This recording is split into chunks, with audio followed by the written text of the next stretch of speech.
welcome. Thank you. I was very curious when I saw that you got to meet our governor. Yeah, actually, what's kind of funny is the Oregonian, whenever they run a story on her now, they show the picture of her and I fist bumping. Making it look like you had a I don't know. It's a good picture of her, so maybe that's why they just really like the picture. And that was actually at the end of the session on the day we call sine die, so the end of session day. And it's kind of a cool moment because the House doors open and the Senate doors open at the same time, and you look across the rotunda at each other, and all the senators are waving and all the reps are waving at each other, and she came barreling down, and she's just a tiny little woman, and she came barreling down, and I was kind of just standing in the middle taking pictures like everybody else was, and all of a sudden she just came up to me and she says, "Representative Post," she boom gives me a big old fist bump like that, and then she hugged me and she said, "You're a great legislator." Oh, wow. You two don't really agree on anything, though, do you? No, and that's the funny Awesome. thing. I'll tell you what. Here's my impression of Governor Brown.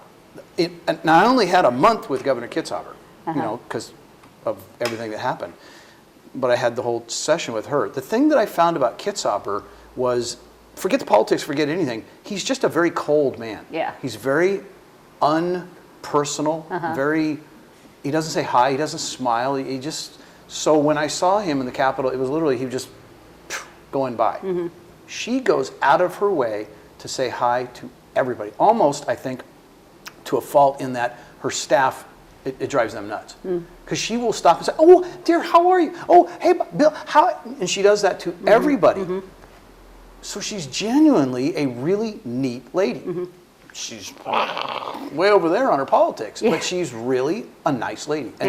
And we also, for some reason, every morning came in at the same time in the parking garage, and I'm over here and she's over here. And she'd come out and she'd go, "Well, hello, Representative Post, what are you going to do today?" And I said, "Everything I can to destroy your agenda, ma'am." And she'd say, "Okay." And we had this funny relationship where she really likes me, but she knows she and I will never agree on anything. We'll pray for her. Yeah. Well, absolutely. She looks like a good candidate for change, doesn't she?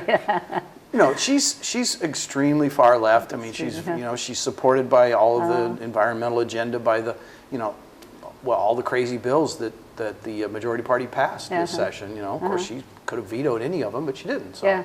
Well, this isn't on my list of questionnaires, but what if, right in front of her face, she understood Agenda 21 and how it would destroy the nation, that kind of thing, and how the environmentalists are working behind the scenes to bring in Agenda 21. Did things like that affect? No, it's all about money. I mean, everything. No, even with the governor?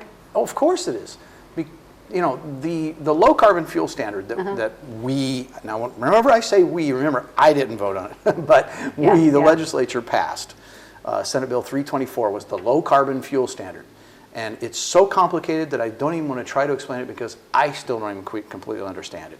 All I know is that the idea was to clean 12.5 million bits of carbon out of our air at a low of 9 cents a gallon to a high of $1.49 a gallon sometime in the next 2 years. That's going to take effect. Okay. That was bought and paid for by Tom Steyer, the big time environmentalist out of California.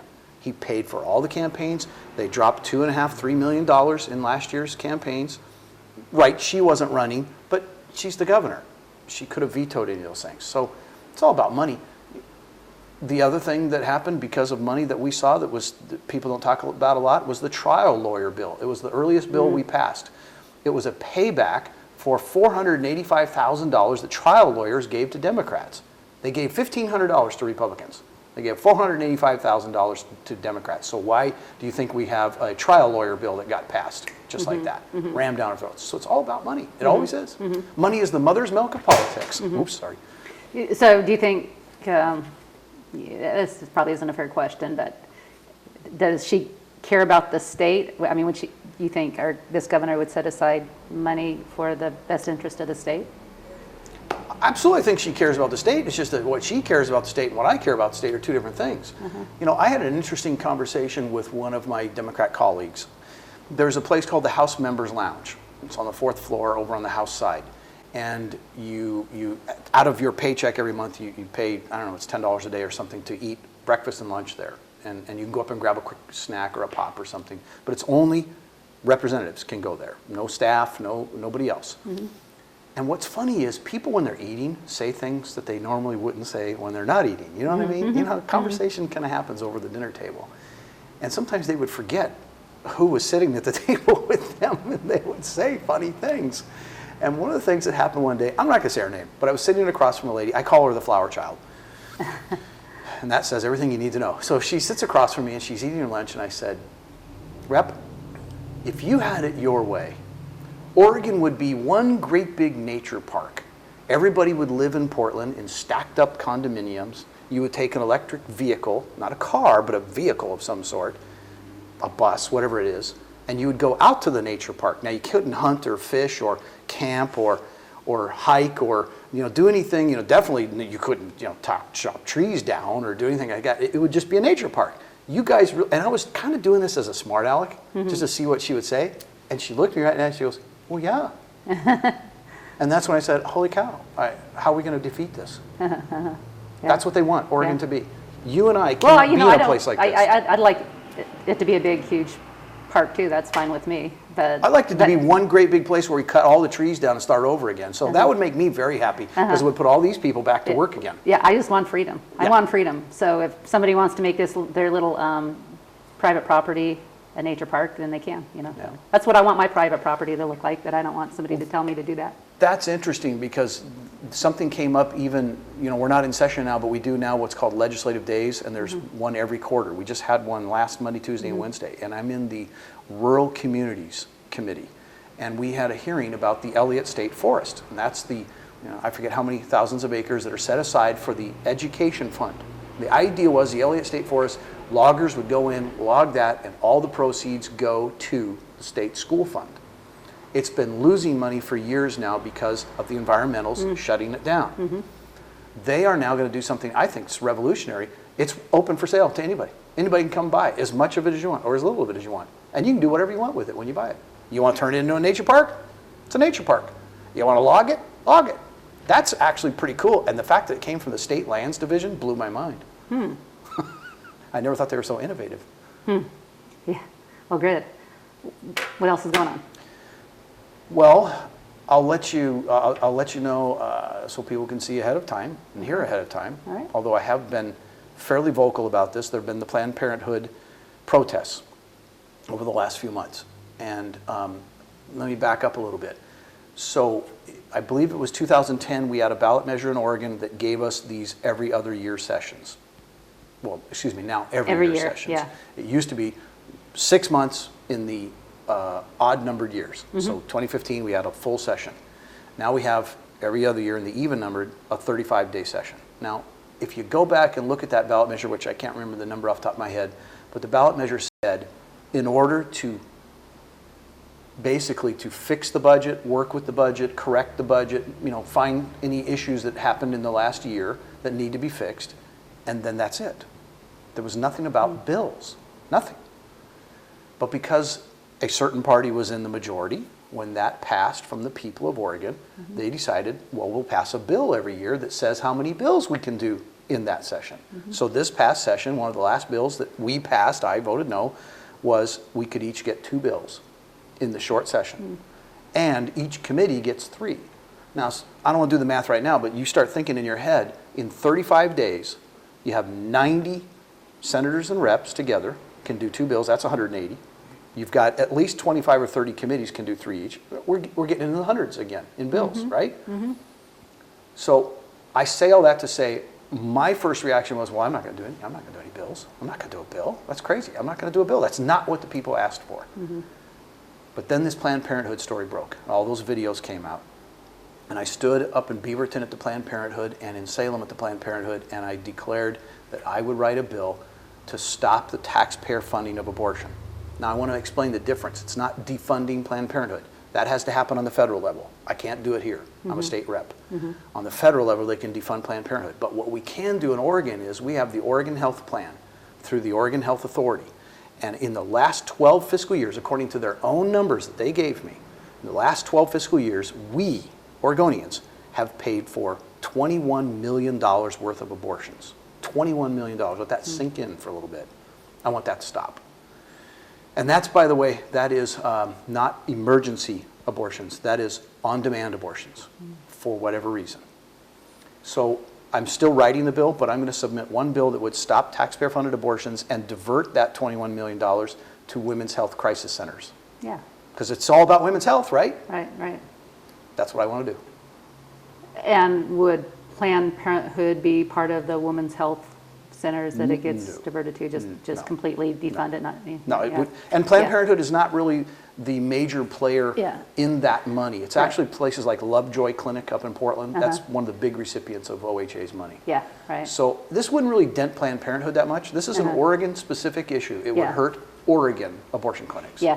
Well, you know, I've heard people say, well, poor Planned Parenthood because they do all kinds of good things. But you know what? If you do all this evil stuff and then, you know, well, you know, but we actually use money for this too. Isn't that good? You know, I would, that's, you know, that's not real life. You know, I can do, you know, 50 things right. And if I go and, you know, hurt somebody, you know, drink and drive and go and get in an accident and kill somebody, you know, well, you know, I did all this stuff right, so don't reprimand me for that. That's not how life works, you know. So I totally am good with Planned Parenthood completely going away. They don't deserve to have any of my tax I don't dollars. think so.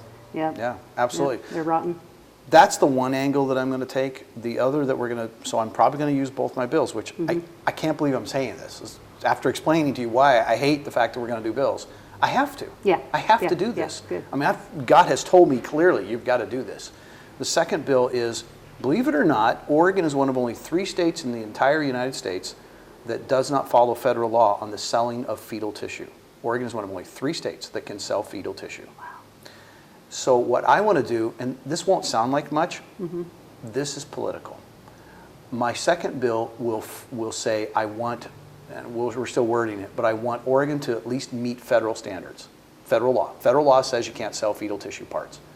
Now there are some loopholes in that, and that's how Planned Parenthood's getting around it. I can't fix that, but I can fix this, make Oregon match federal law. Now, why am I doing that? One, because it's going to be a grandstand political play. One of the things that I found out as a freshman in this last session was the minority party has one tool in their toolkit that they can use that's really effective. It's called a bill pull. So let's say Bill HB 1111 is my bill, and it dies in committee, healthcare committee, because it's not going to get here. And it's not. I don't expect my bill to go anywhere because of the numbers. Either one. No, neither one. I mean, God is good. God can make it happen, but the numbers are 35-25. It's not going to go anywhere. Yeah. They'll kill it in their committee. So, last 2 days of session, the Republicans and the minority can do what's called a bill poll. Any one of us can stand up on the floor and say, Madam Speaker, I would like to pull HB 1111 from committee. And so it's a dead bill. It's died in that committee. The clerk has to read that bill, what it says, what it was, the title, and it requires everybody in the House to do a yes or no vote with no debate, no discussion. Purely political. What happens? You get to see where people stand. Exactly. Yeah. I want to see them say no to just matching federal law. Yeah. I want to see the Democrats say no to that. And what was fun was last year we did that to them on several economic bills, and it was really fun to watch the Democrat majority leader, while they were voting, you have 3 minutes to vote, walking around going, you're a yes, you're a yes, you're a no, you're a no, you're a yes. Why would you do that? You're in a safe district, you're not. Oh. You need to vote no on this. You need to vote yes on this. It's all politics. So I admit right here and right now, I'm going to make a political move. And I've already told them publicly that's what I'm going to do. Well, you know, you never know. I mean, the timing might work out, and like you said, it might something just might happen in the media, in the press, and So even though it might not get a vote, where do you see the people in Salem, the representatives, standing on this issue? Is it a partisan issue? I mean, it shouldn't be partisan. But, it's amazing. Ever since the videos have come out, I've heard nothing from my Democrat counterparts. Nothing. I mean, absolute dead silence. No yes or no. No, I like it or don't like it. I've heard nothing from them. The governor did one small statement saying that she does support Planned Parenthood in Oregon as it's great for women's health and so on and so forth. Outside of that, none of the Democrats have jumped up and said, we support. So I think, again, it's politics. Yeah, I don't know how people can live with their conscience, you know, even, you know, politically. I couldn't, it would eat me up. Yeah. You know. Well, they have, last year in 2014's campaign, we now know from looking at the records that the various Democrat members of the House and the Senate have received about $140,000 from Planned Parenthood directly in campaign donations. So Yeah. Yeah. probably tells you where they're going to vote. Yeah, you know.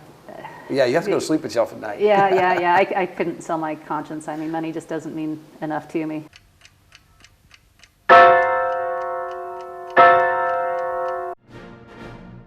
There aren't too many outlets where you can hear in-depth spiritual issues alongside conservative politics, where we can make a difference to those around us and our country. It's brought to you at a cost that's worthwhile, yet I'd like to do more. On 11thhourpolitics.com, you can buy books and videos that will advance this cause. There's delicious chanterelle tea containing vitamin D, proven to dispel depression. We have an art gallery and options to produce your own commercial or have us do it for you, along with other projects. It's only through a co-op that things get accomplished. I hope you will join me in this mission.